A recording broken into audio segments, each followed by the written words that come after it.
Welcome to another episode of The Daily Past, where we take a deep dive into history, politics, and the events shaping our world today. In this episode, we turn our attention to France and the sudden political upheaval that has left the nation reeling. The French government has collapsed, and the clock is ticking for President Emmanuel Macron. Let's explore the events surrounding the fall of Prime Minister Michel Barnier's government and the political crisis now gripping the country.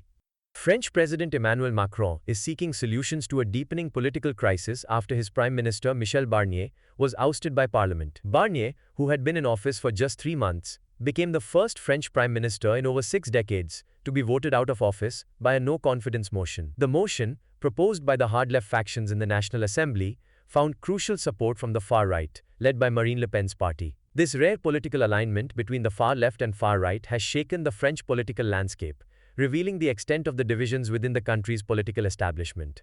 Michel Barnier's swift downfall marks a historic moment in French politics. The no-confidence vote passed, with 331 votes in favor and 246 against, in the 577-member chamber of the National Assembly. It is the first successful no-confidence motion in France since 1962, when then President Charles de Gaulle's government was similarly defeated. For those unfamiliar with Barnier, he is a seasoned politician with a long career, having served in various high-profile roles, including Foreign Minister and European Union Commissioner. Most notably, he led the EU's negotiations during Britain's departure from the European Union, the Brexit process. Yet despite his experience and calm demeanor, Barnier's tenure as Prime Minister was abruptly cut short, caught in a political storm that began with the snap parliamentary elections held earlier this summer.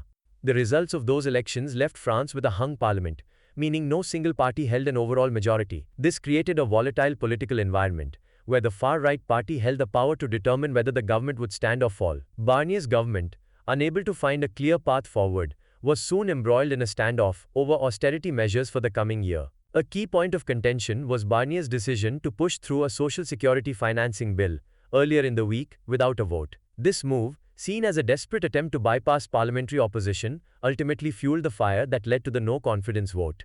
Barnier, who had only assumed office in September, had hoped to stabilize the situation in a minority government. Yet, the political pressure became too much. On December 4th, just a few months into his tenure, he found himself facing a parliamentary revolt. Despite his calm and experience, Barnier's government could not survive the combined forces of the far-left and far-right factions, who united in their call for his removal. In the aftermath of the vote, Barnier addressed the National Assembly with dignity. He remained unflinching, saying, "I'm not afraid. I've rarely been afraid in my political life." His resignation was expected the following morning, setting the stage for President Macron to find a successor.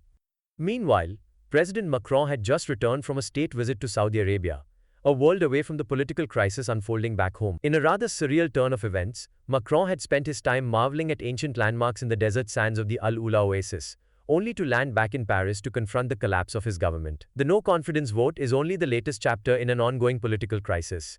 Macron's presidency, which runs until 2027, is now facing mounting pressure. There are already calls from the opposition for Macron to step down, with some lawmakers like Mathilde Panot from the hard-left France Unbowed demanding early presidential elections.